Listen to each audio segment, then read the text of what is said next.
It's just a prank, bro.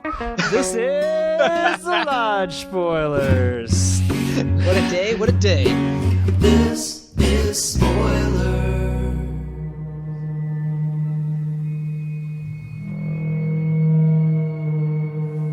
What a day to be a kid in the woods. Hey everybody, my name is Pappy, co-host tonight of the Lodge Spoilers. With me we have everyone's favorite host, Stevie. I don't know about favorite, but I do enjoy being on here. Stevie, why are we doing this tonight? This is pretty out of the blue, but I like it. It's out of the blue. You and I are typically the A24 guys. Even though this isn't an A24 movie, it had a feeling to it. So I watched it over the weekend because, well, the world is just going to hell. Right. And I thought, let's watch a scary movie. And I thought you'd enjoy watching this, so let's pot on it. How do you feel about the term new wave horror? It's a very film Twittery term. I hate film Twitter. But I feel like it kind of describes a lot of the podcasts that we've done, from like It Comes at Night, which we didn't like, to Get Out, to Midsommar. What else have we done? It Comes at Night, Raw. I don't think we've done Hereditary, have we?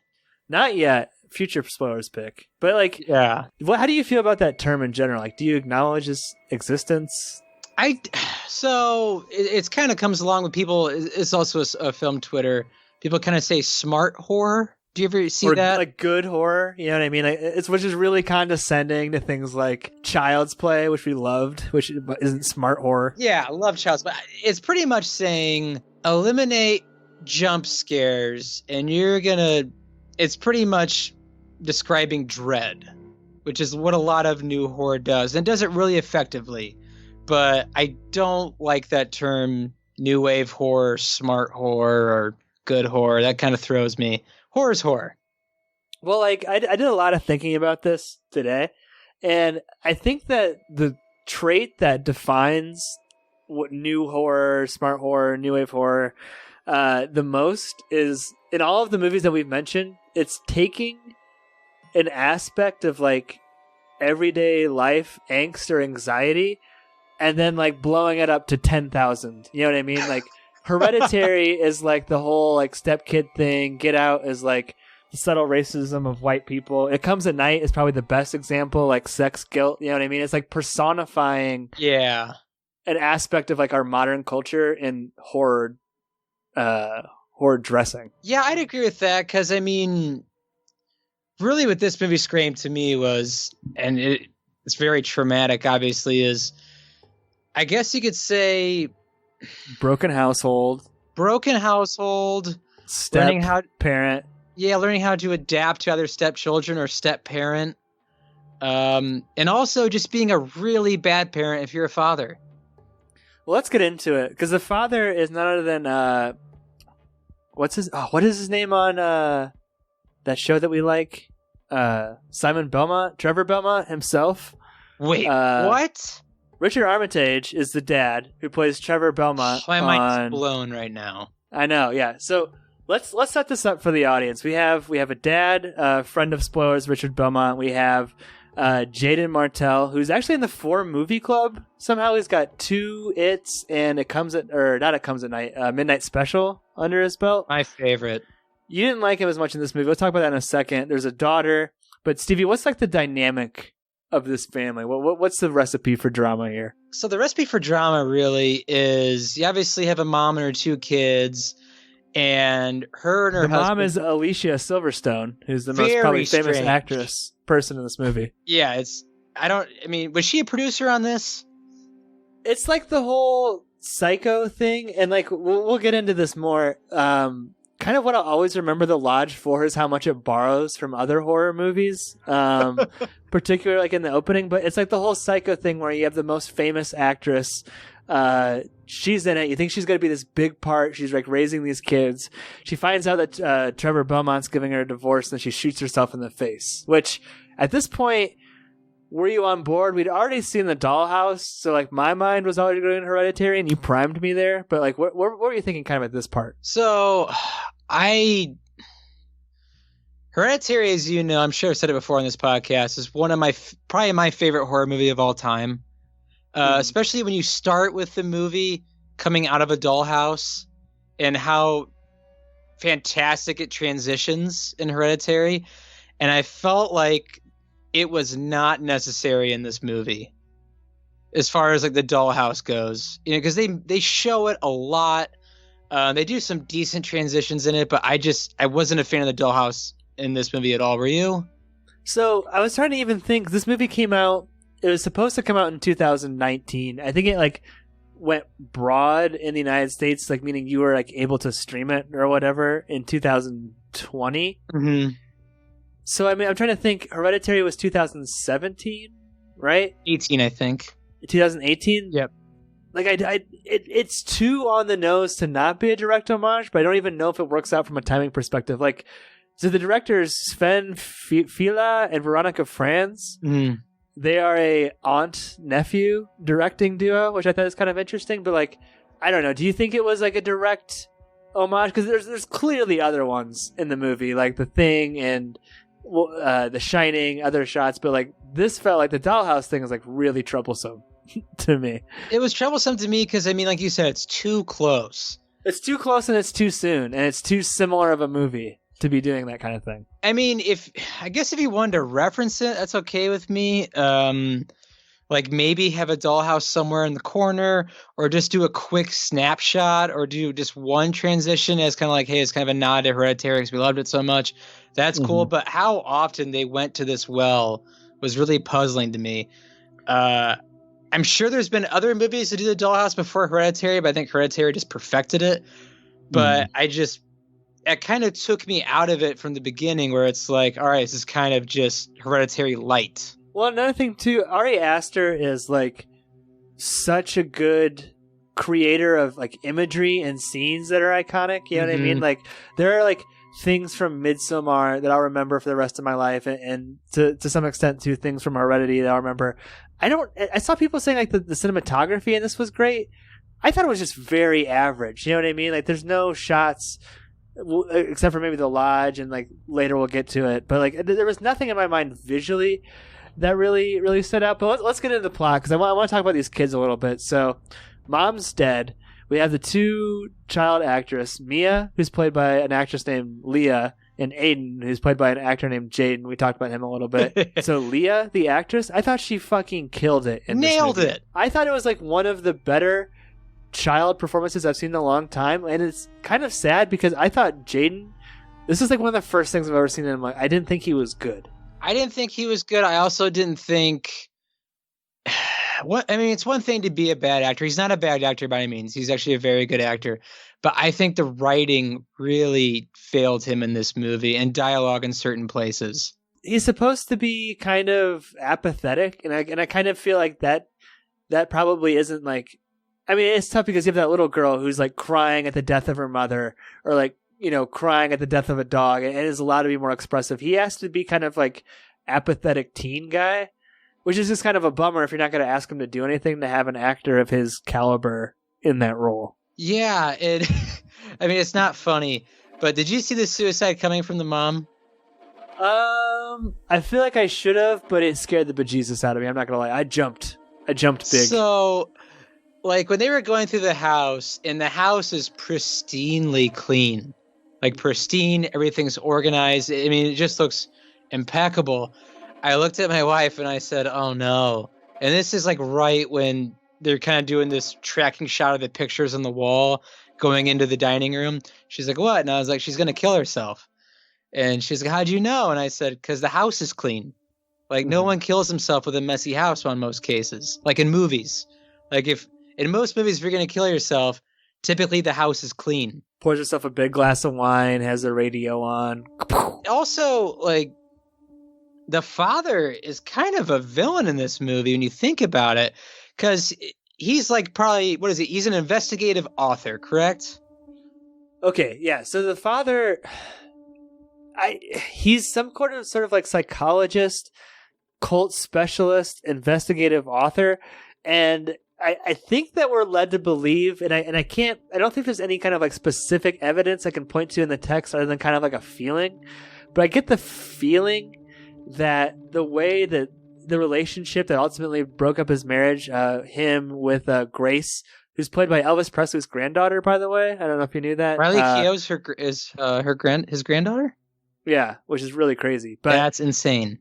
Don't you get the kind of feeling that the relationship between them, like the timing is kind of sketchy, or like the circumstances are kind of sketchy? Like it doesn't feel like it feels kind of yucky. You know what I mean? That like he's a cult specialist and she was the sole survivor of a suicide Heaven's Gate Marshall Applewhite type Nike shoe cult. Exactly. Yeah.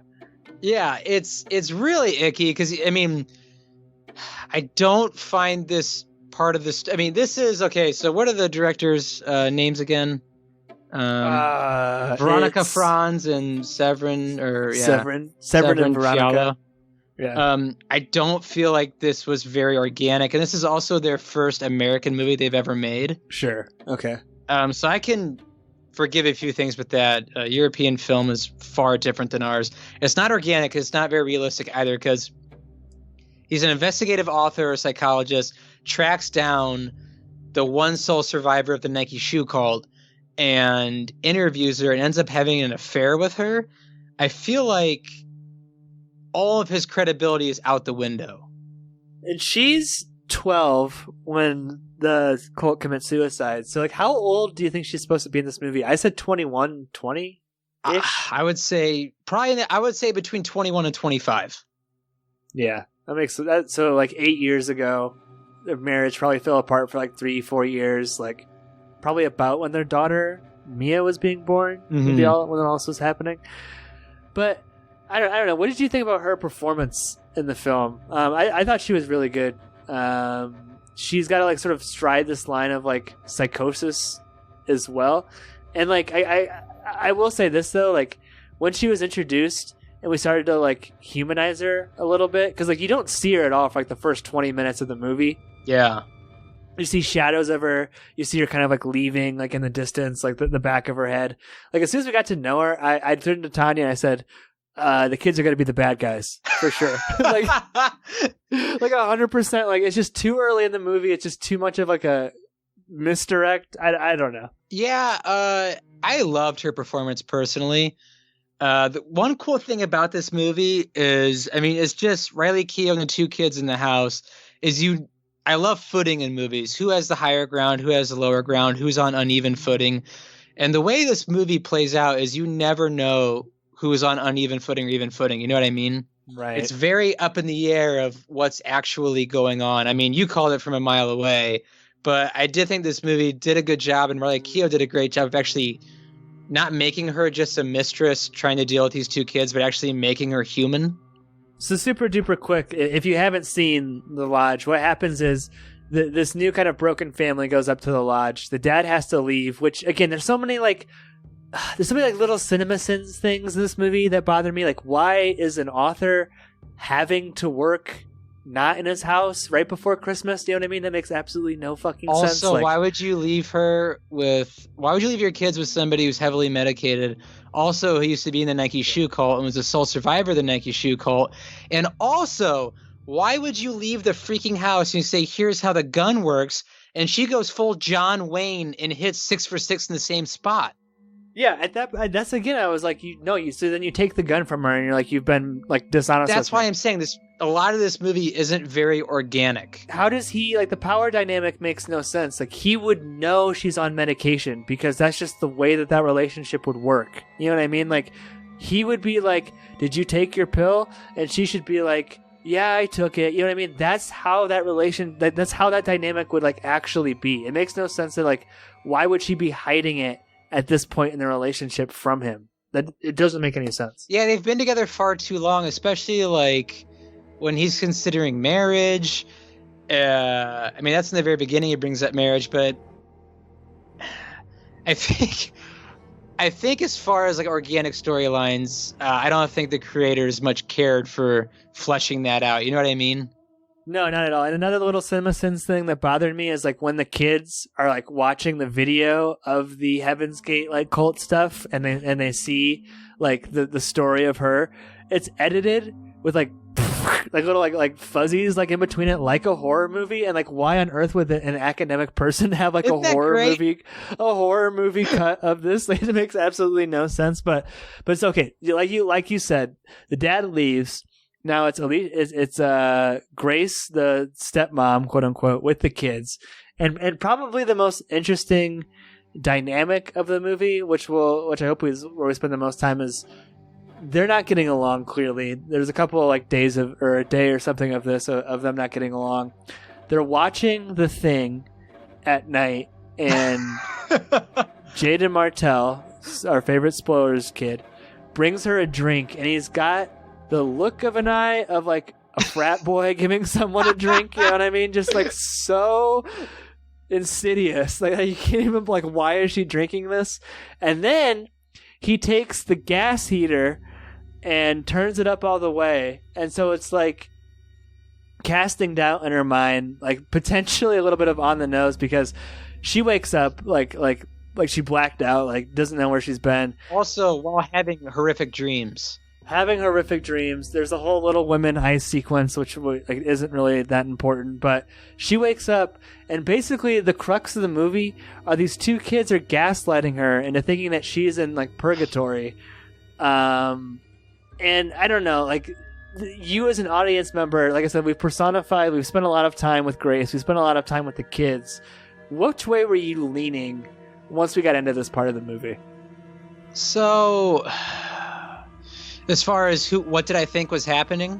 I was staying true to my prediction because I made it so early, but I'm not gonna lie. At times, because there's so much like Catholicism and stuff at play, I thought they might actually be in purgatory. Yeah. So the way my mind works is one thing I love about movies is when you can go, well, it has to be A, but it's not A, it's actually B. And then you can go, well, it's not B, it's actually C. And C makes so much sense when it clicks that your brain is just blown. I love when movies do that. And the fact that it was A all along was a big time letdown in my brain. Yeah. I was hoping, my biggest hope in the world was that someone or something from the cult maybe survived and was slowly coming in on that lodge. You know what I mean? Yeah. Like, that was kind of my hope. I felt really let down that it was the kids all along. How'd you feel about it? I was hoping it'd be purgatory, because like there's this whole thing when the mom kills herself that the daughter is like hysterical and like can't be consoled by the dad. She's like, you don't understand. She can't go to heaven now. Yeah. Like, and so honestly, I thought like what would have been cool is like if the kids did kill her to get back at their dad, and two, so they could be in purgatory with their mom or something like that. I thought that would have been cool, but like, I don't know. That would have been a fantastic way to take it. It's not that I was like let down necessarily by it. It's just that like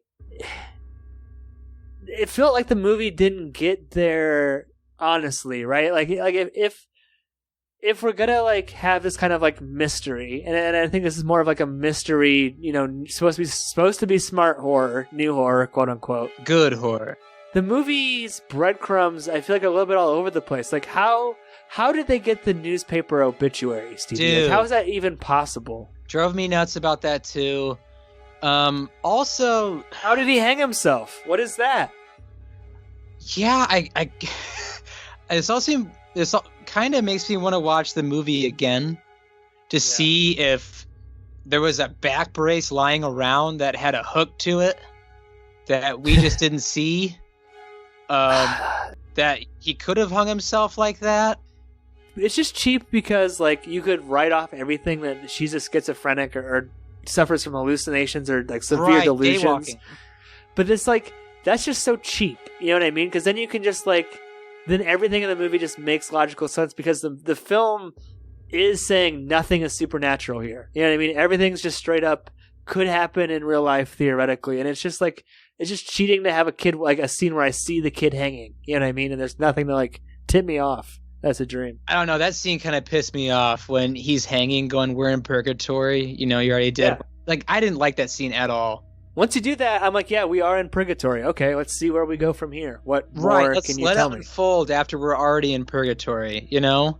Yeah, don't undo it. Yeah, Like, and especially, maybe there's more breadcrumbs I'm missing, especially the fact that those two kids made 150 snow angels, which, I mean, yeah. it's a cool shot.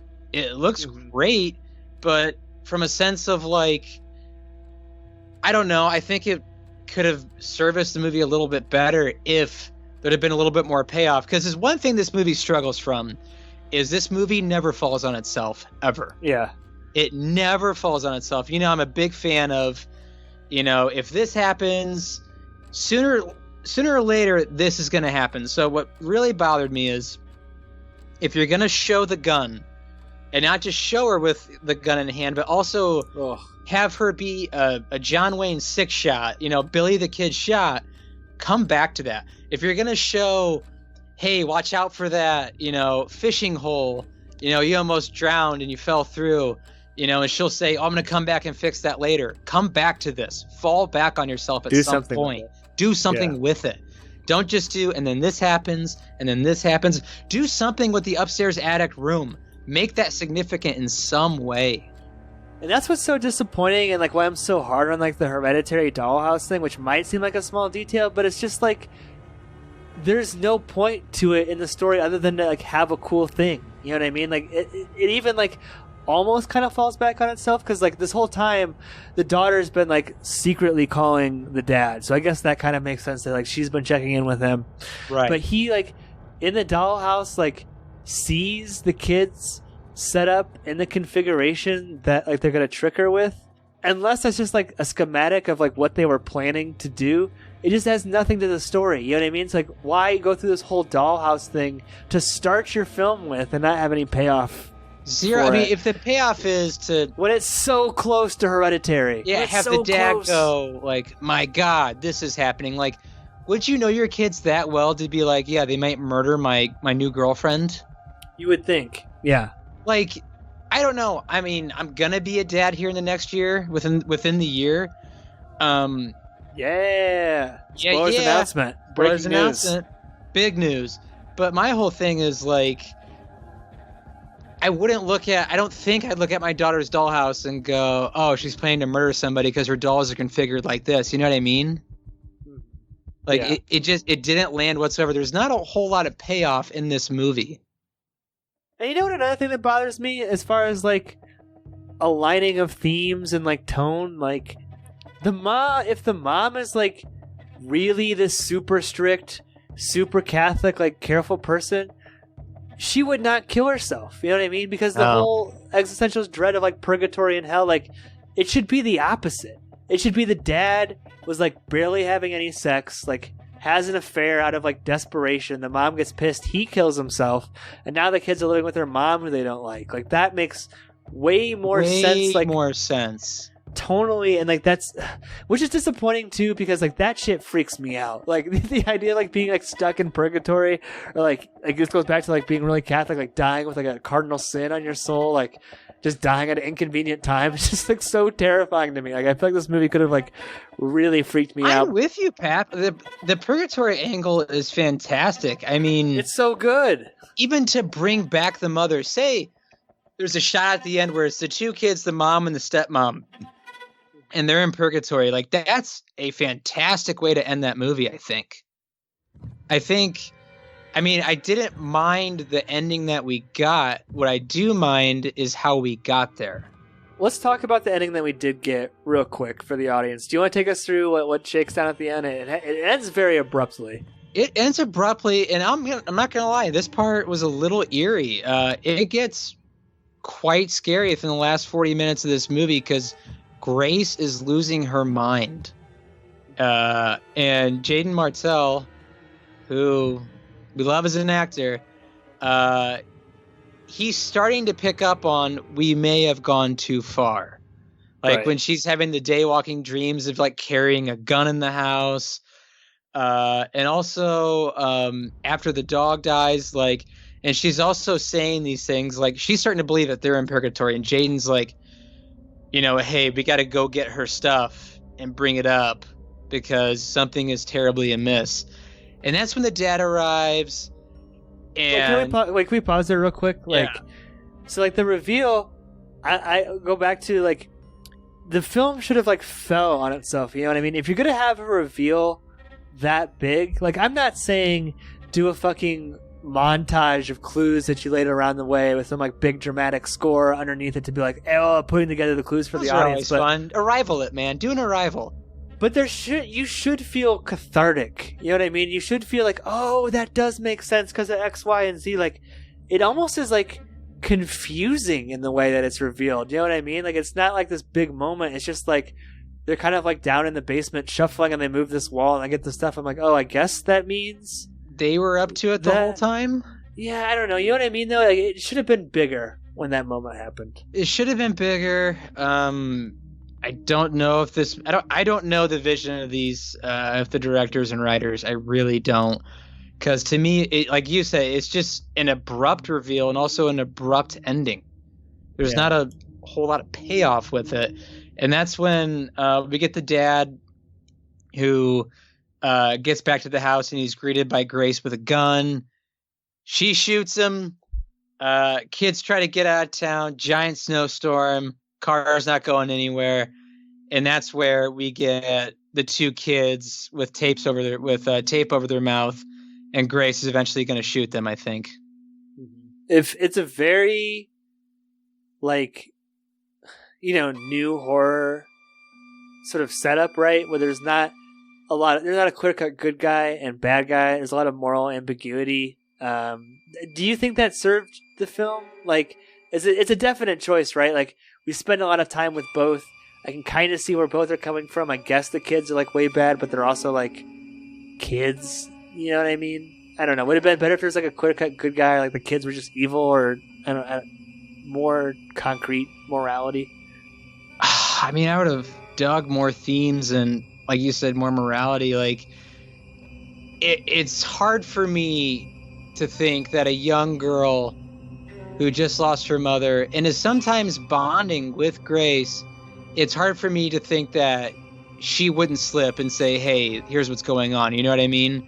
Or we need to see like more into the planning, and like Jaden is like the provocateur and like the little girl Mia is like kind of going along with it. You know what I mean? Like there needs to be at least some differentiation of some, because they're on the same level at that point. Also, I mean, like, They did a good job with it, kind of showing moments of the daughter Mia wanting to say something, but she didn't. Yeah, that's true. But it also, I think it would have served the purpose of the film a little better if she was going down to the basement and taking things out little by little to help Grace along the way.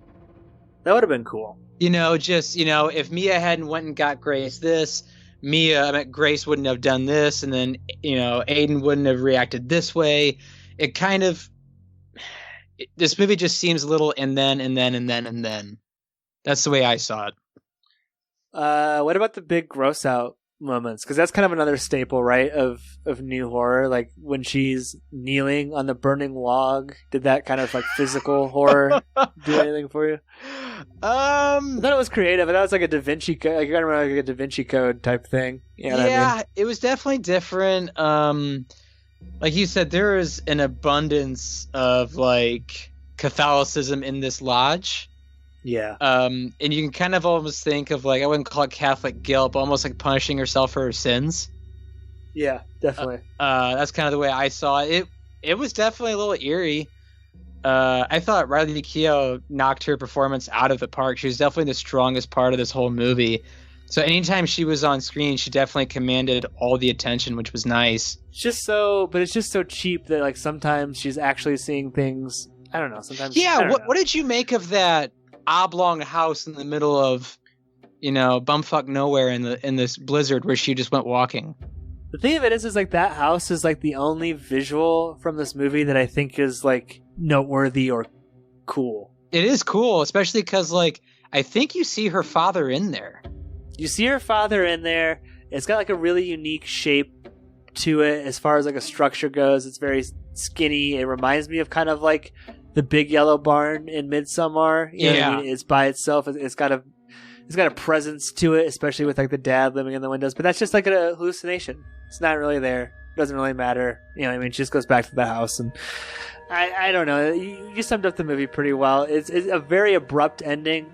The song "Closer to My Lord to Thee" like, keeps coming up in the film, and that's what they're singing as they get their mouths taped over. But yeah, that's pretty much it. Did you have any other points of discussion or final thoughts you want to touch on? I did like the way the one thing I liked about this movie a lot was I could actually picture a visual map of the lodge inside itself. Really? I don't know if I could. I could. It's one thing I thought this movie did well was if I take this door through here, it's going to take me to here. You know, we did the movie The Collector, which shows this giant house, but the map is... Which makes no sense. You could be in any room and go to any room. You could be in any room, in any soundstage, anywhere. And they never did a good job of showing you how the house functioned as like a flow. And I think this movie did a pretty good job of it in my mind. I can actually picture things where things were well. The only thing that bothered me was I thought the look of the attic was so cool, and they did so little with it. Yeah. Really underutilized that space. Really underutilized the space. I mean, it had a very eerie look to it. You could almost feel the cold coming through the screen. It looked awesome. And they just did absolutely nothing with it outside of that hanging scene, which I'm going to go look for that back brace with a hook around somewhere. I don't know. Oh, I'm never going to watch this again. I wish there was like more plotting. You know what I mean? Like, I would have been fine. Like, these kids are just straight up bad. Like, no good. You know what I mean? I feel like that would have been more compelling to like kind of flip that little dynamic. What did you think about the use of literally using the movie The Thing and then the movie Jack Frost as well? Like, setting the bar pretty high for yourself there, having The Thing in your movie. Why have that in there? I love how these definitely aren't like American. I think they're German directors, but like I love how Jack Frost is a piece of our culture that's made its way to Germany. Dude, apparently, Jack Frost is awesome. All right, future spoilers pick. I saw Michael Keaton, Jack Frost in Chicago, and I was like 8, and I thought that was the greatest movie ever made when I was that young. Isn't Jack Frost a lot about the divorce and stuff? Divorced parents? No, I think they're together. Oh, never mind then. I thought they were trying to do something there. Just a blues singer trying to get home for his son's hockey game, and the blizzard gets to be too bad, and he gets in a car crash and dies. Well, that's a movie I'd rather be spoiling. And his spirit travels through snow and ends up in a snowman, if I remember correctly, and ends up being Jack Frost. Well, would you just let me wrap this up and stop talking about Jack Frost? Boy, would you give your yes or no? Man. So, because of the movie it takes nods to, I mean, you have The Shining, The Thing, Hereditary. I feel like this movie could have done so much more with plotting and falling back on itself. And the visuals look cool. There's a lot of cool shots. That young girl, Mia, is one hell of an actress. Yeah. Riley Keough also, who is in my favorite movie of all time, Mad Max Fury Road. Mm-hmm. Strong acting performances from a few, not one of Jaden Martell's best. I think it's just because of writing. I'm going to give this a soft no. I feel like if you really want to get into the new horror wave or good horror, whatever the hell you want to call it, watch Hereditary, Midsommar, go back and watch The Thing, which is one of the greatest movies ever made. Like, I don't think this movie has the payoffs to warrant watching it. I really don't. It is short. It's only 108 minutes, but at the end, I just felt very unfulfilled by what I just saw. Yeah, this is a tough one for me. It's kind of like a Schrodinger's cat of a review, because if you've listened to this podcast and you haven't seen the movie, then it's honestly a no. Like, there's no point of you seeing it at this point. We've ruined it for you. I was confused during the course of the movie as far as who's the good guy and who's the bad guy. And I think, like, at the end of the day, this doesn't hold a candle to some of, like, the better, you know, new smart horror movies. Like The Lighthouse is another one that we've spoiled. I love The Lighthouse. It doesn't hold a candle to those kind of movies.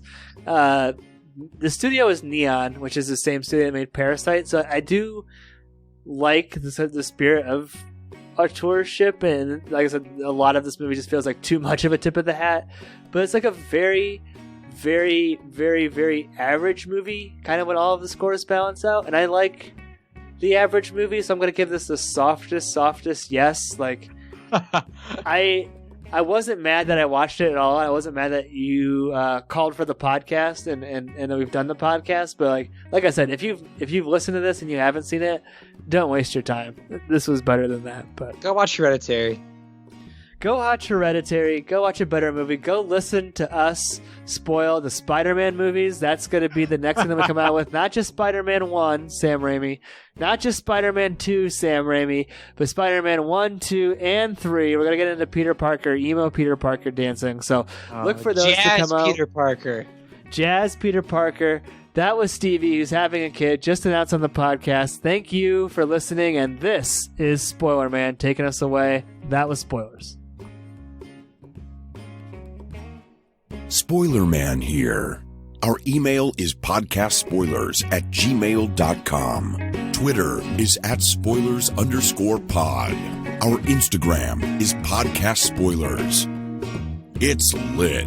Josh Hensley from the Rutabaga wrote our theme song.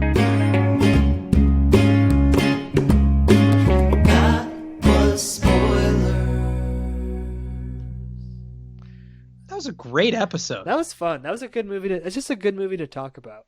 You know what I mean? There's a lot to talk 22 and a half minutes, 20. You know what I mean? That's a great length for a podcast like this. about. How long?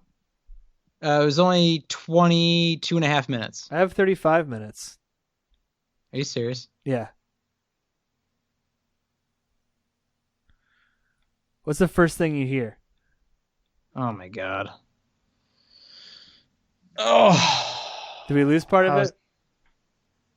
I don't understand how I would have lost part of it. I got the hijack. It's not the end of the world.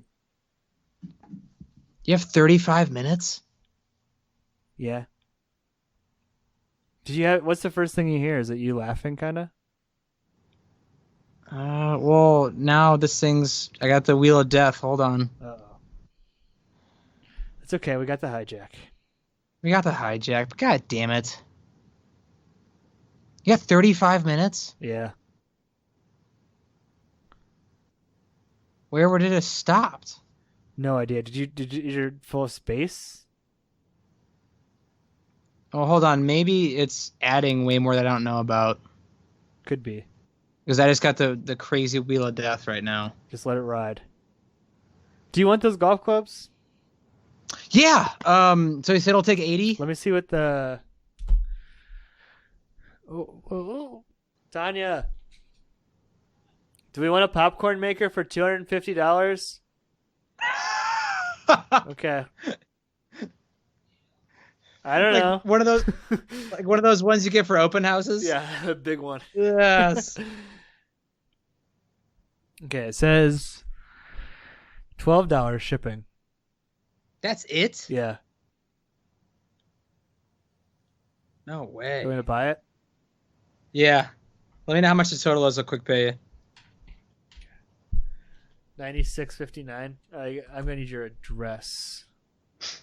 All right, you ready? Oh, I almost What? put the wrong address in the ship too. Oh. 3 addresses ago. Okay. Recorded audio was lost at the labeled locations. Possible causes: other applications are competing with Audacity for processor time. You are saving directly to a slow external storage device. So I have a ton of dropouts. What do I do with dropouts? What does that mean? Can you export it still, or what's happening? I don't. Dropouts. I don't know what dropouts are. So let me try to export the whole track and see if it comes up as like a 35-minute. Okay. If not, You want my address? Yeah. If not, it's not the end of the world. Like I said, we got the hijack. It's easier to edit. My anyway. bad, man. No, it's easier to edit anyway. Hijack is fun to edit. Yeah. Okay, I'm ready. I mean, Elkhart, Indiana. Uh-oh. Oh, nice. Yeah. I've been dieting, and today is the first day I've had apple cider in like 2 months. Oh no. It has beaten the shit out of my stomach. That was Spoilers.